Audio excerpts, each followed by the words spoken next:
Ya, assalamualaikum warahmatullahi wabarakatuh. Sebelum mulai presentasi, saya akan memperkenalkan diri terlebih dahulu. Perkenalkan, nama saya Rahmadi dan Irfansyah.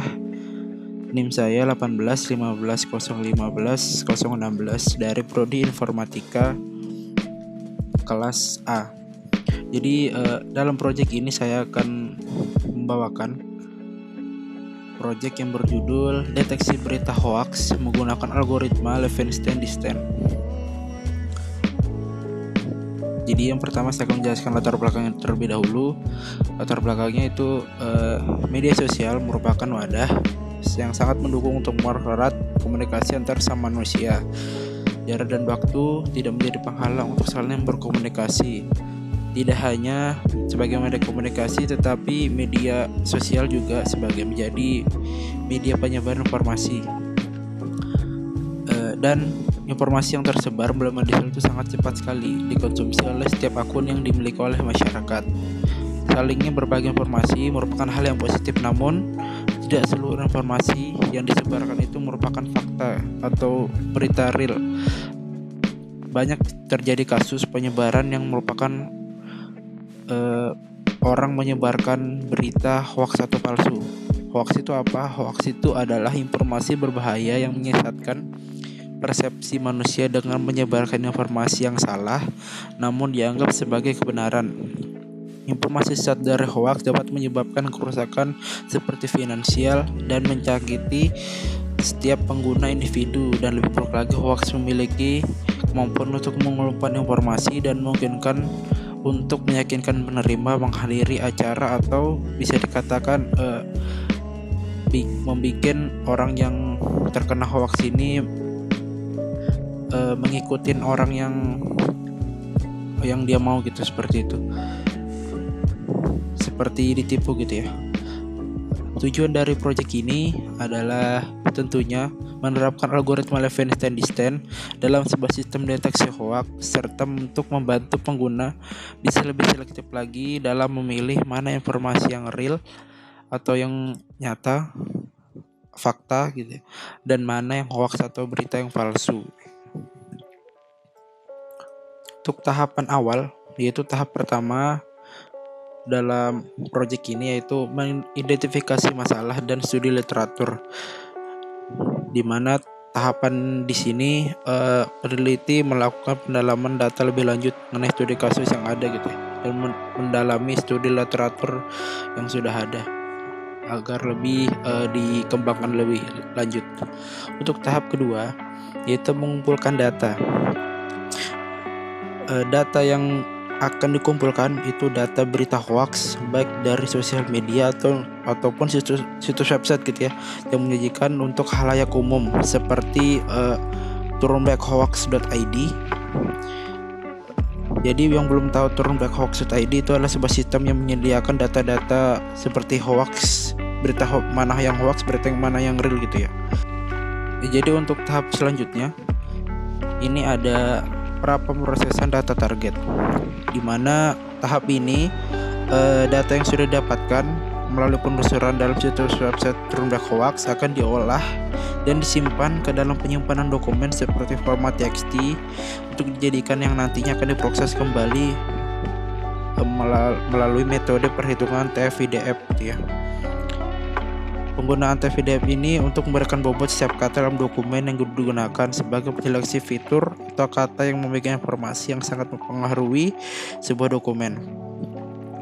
Penyelesaian menggunakan metode ini dapatkan dari kata yang memiliki nilai TF-IDF atau nilai bobot yang besar dibandingkan dengan bobot kata lain, seperti itu. Untuk tahapan penyelesaian proyeknya, ini tahap pertama, yaitu ada text processing. Jadi text processing ini sebenarnya terbagi dari 3, yaitu ada tokenizing, stop removal atau filtering, dan ada stemming. Jadi text processing itu terbagi menjadi 3, yaitu yang pertama ada tokenizing, di mana proses ini membagi teks yang dapat berupa kalimat, paragraf, dokumen atau bagian-bagian tertentu tahapan kedua dari text processing itu adalah stop word removal atau biasa dikata filtering gitu ya.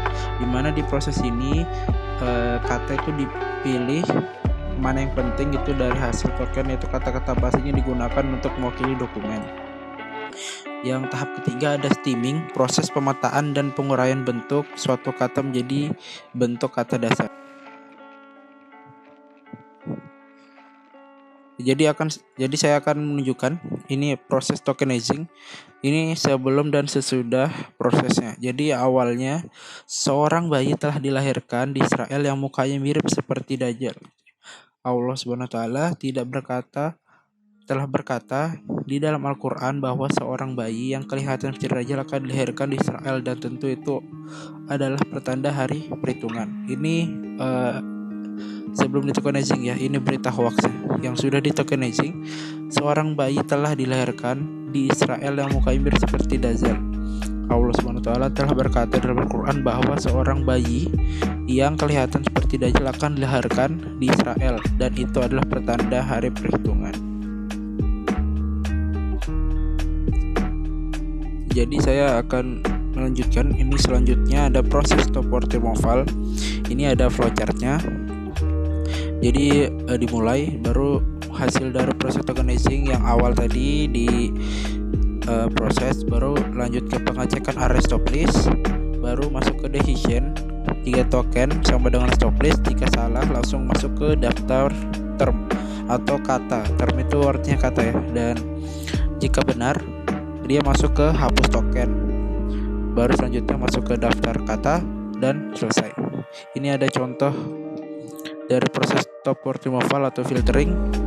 Ini sebelumnya ada seorang ini dimasukkan bayi tetap, telah dihilangkan, dilahirkan tetap, Israel tetap, yang dihilangkan mukanya tetap, mirip tetap, baru sepertinya dihilangkan, Dajjal tetap, Allah Subhanahu wa taala yang tetap, telahnya dihapus, berkatanya tetap, di dan dalam dihapus, Al-Qur'an tetap, bahwa dihapus, seorang tetap, bayi tetap, yang ini dihapus, kelihatannya tetap seperti dihapus, Dajjal tetap, akannya dihapus, dilahirkannya tetap, dinya dihapus, Israelnya tetap, dan itu adalah ini dihapus, pertanda hari perhitungan ini tetap, seperti itu. Ini contoh sampel yang dihitung dalam filtering itu ya, atau dalam proses filtering. Proses selanjutnya ini ada stemming, yaitu yang pertama dimulai dulu, baru daftar term dari hasil stop word sebelumnya. Yang filtering itu diproses, baru masuk ke pengecekan kata dengan tabel kata dasar, baru masuk ke decision kata dasar. Jika benar langsung masuk ke kata dasar, langsung selesai. Jika salah, ini ada menghapus kata dulu seperti ku, mu, kah, baru ada seperti ian, kan, baru ada di, ke, se, te, peme, baru dia mengecek lagi ke database. Dari hasil stemming itu baru ada masuk ke decision ada. Jika salah, misalnya dari cek itu misalnya ada salah ke kata awal, jika dia benar langsung ke kata dasar dan selesai ya. Jadi tadi itu tadi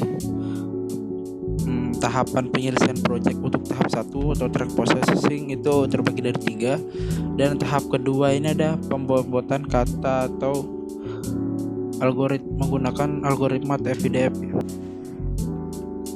ya. Ini proses pembuatan kata algoritma TF-IDF ini ada flowchartnya, yaitu dimulai dulu.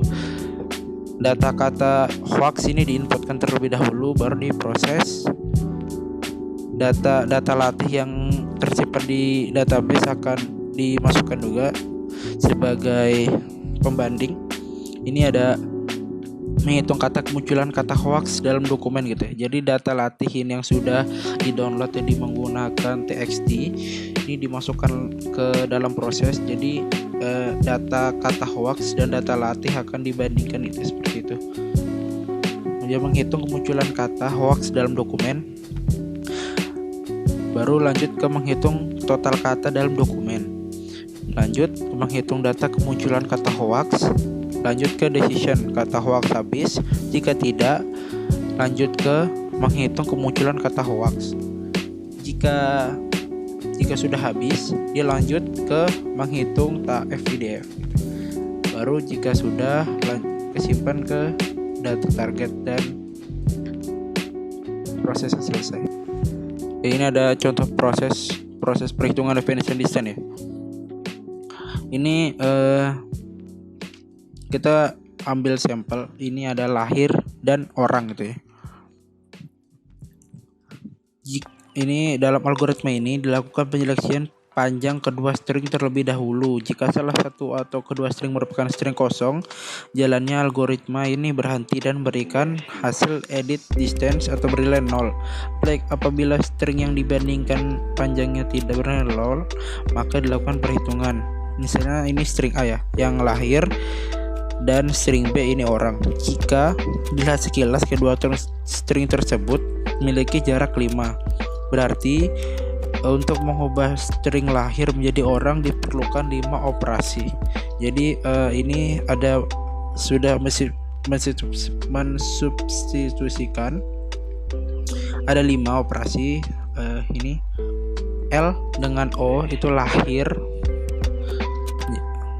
O A H E R, mensubstitusikan A dengan R, O A H I R, O R H I R, mensubstitusikan H dengan A, O R H I R, O R A I R, mensubstitusikan I dengan N, O R A I R, O R A N R, mensubstitusikan dengan G, O R A N R, dan orang.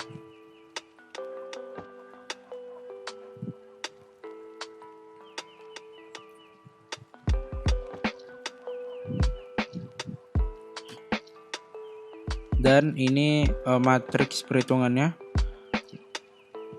yang sudah dihitung dari sampelnya.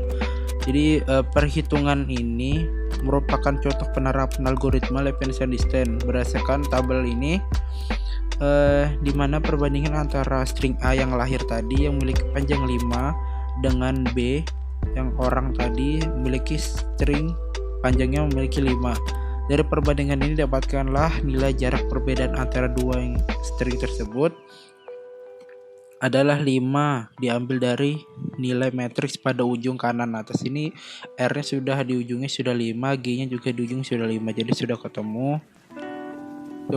Jadi itu untuk penjelasan singkat tentang definition distance. Jadi kita lanjut ke tahap selanjutnya, yaitu ada tahap 4, perhitungan nilai similarity. Saya akan coba menunjukkan contoh prosesnya.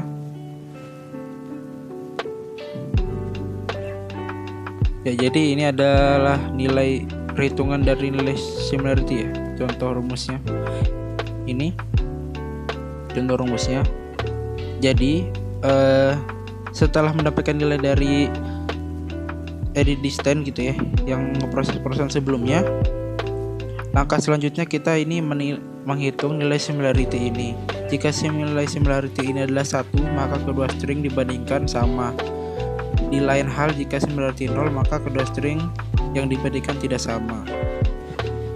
Jika hasilnya sudah ketemu dari perhitungan ini, selanjutnya perkalian similarity dan TFDF akan dijumlahkan dengan hasil perkalian yang sama namun dengan nilai similarity dan TFDF yang berbeda. Kemudian kata target tersebut akan disimpan di data target dan bertujuan untuk menghitung banyaknya kata target yang memiliki jarak minimal yang sama terhadap satu kata sumber.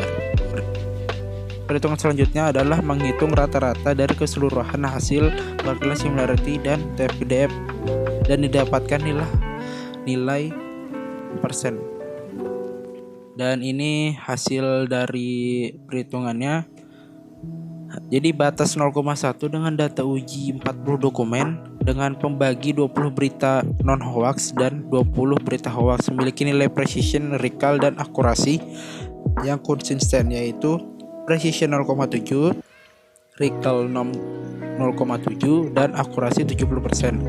Yang berarti semakin banyak kata hoax yang dijadikan data latih atau sebagai sampel, maka semakin akurat juga sistem melakukan detection. Mungkin segitu presentasi dari saya. Mohon maaf jika banyak salah kata atau perbuatan. Mohon maaf karena saya juga masih dalam tahap belajar. Kemungkinan saya selanjutnya akan mencoba mengembangkan sistem ini. Terima kasih sudah menyimak presentasi ini. Sekali lagi mohon maaf. Wabillahi taufiq wal hidayah. Wassalamualaikum warahmatullahi wabarakatuh.